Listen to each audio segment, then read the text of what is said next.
Good morning, everybody. Welcome back to the Installment Scott Selections here for Sunday, August 29th. We're getting today's play of the day. Quick recap of what I made. So we had a loss with the Reds Marlins, no score first inning at minus 125 on FanDuel. Alcantara did his part, got through the first with no real threats of any kind, and then Gutierrez pitched against the team he just dominated, and he could not find the zone to save his life. He fell behind the count several times in the first inning.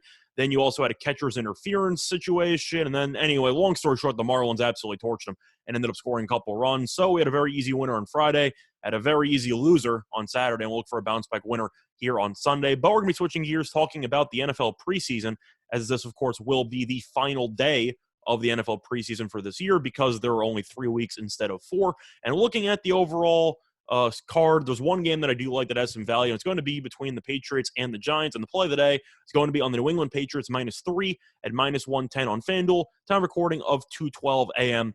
Eastern time. Couple reasons why I like the Patriots in this spot. First of all, -3 is a great price on FanDuel. Every other book that I found, whether it was Offshore, Fox Bet, DraftKings, BetMGM, everything has 3.5 for the Patriots. So you ended up picking up a free half point with no additional juice just by shopping your lines, which I'm going to take to the bank every time. Now, of course, week 3 of the preseason, people weren't really sure what to expect because some coaches might have kind of tried to hybridize the theory of doing what they normally did for week 3 and what they would normally do for week 4, because there is no week 4 anymore for the preseason. But there is one interesting betting trend that is worth mentioning, which is the fact that favorites in preseason week 3 are 9-0-1 straight up. 9 wins, 0 losses, 1 tie. Of course, the tie being the Jets on that Hail Mary on Friday night. Now, of course, that also is straight up.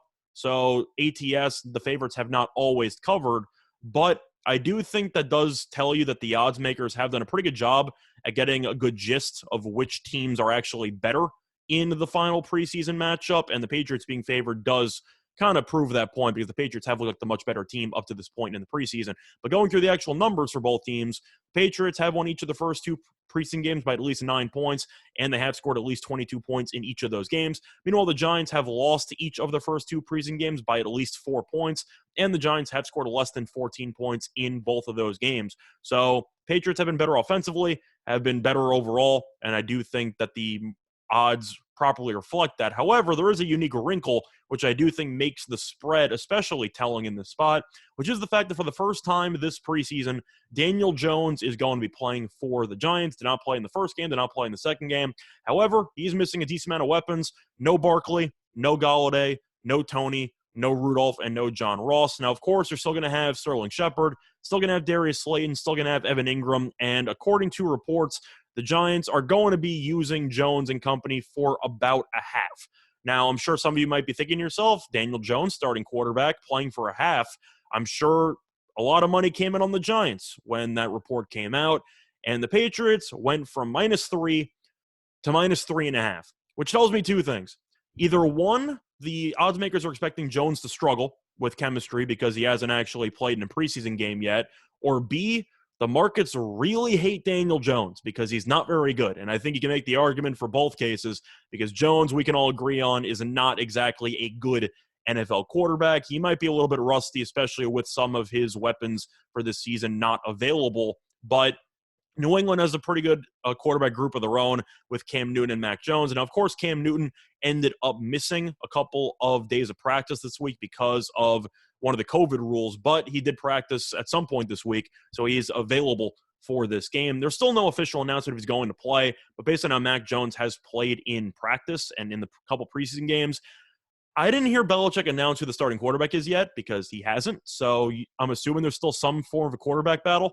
And I do think you'll see Newton and Mac Jones play for at least some of this game. Plus, you still have Brian Hoyer as the third stringer. We know that it's important to have a veteran off the bench in these type of games, and Hoyer has done pretty well so far in relief in the second half. Meanwhile, though, you're looking at the Giants' actual quarterback depth chart. Daniel Jones playing for about a half, give or take. I'm still not sure if that's accurate, but we'll see. Either way, point is Jones might be a little bit rusty because of the lack of game action. Then you have Mike Glennon in relief, followed by Brian Lewerke. I think we'd all agree the Patriots quarterback depth chart is actually just better from top to bottom. You can make an argument Jones is better than Newton. Maybe they're a push, but I think Jones is better than Glennon, and I think that Hoyer is better than Lewerke. So I do think that even with Jones back in the fold, I think the Patriots should have the better quarterback play. Plus, in addition to the actual quarterback battle potentially in New England, you also have a bit of a running back battle going on the depth chart because you have J.J. Taylor and you have Stevenson going at it for one of the other running back spots because the Patriots earlier this week traded Sony Michel, which means that you might end up seeing some open touches available. And I am kind of curious how the Patriots will handle the new third-string running back duties by trying to break down who's going to win that job. So I do think you'll end up seeing both of them get a decent amount of touches as they do have something to play for. But at the end of the day, I do think that it's pretty fascinating. The Giants have their starting quarterback playing, and yet the line shifted in favor of the Patriots. So people really seem to like New England here. It looks like they're daring you to take the Giants. If you like the Giants, maybe take them on the first half. But at the end of the day, I think the Patriots will do enough to get it done. Belichick's been great in the preseason for the last couple of years, underratedly, and has looked like that this season as well. So the play today, once again, here for Sunday, August 29th, is going to be on the New England Patriots -3 at -110 on FanDuel. Bye, everyone.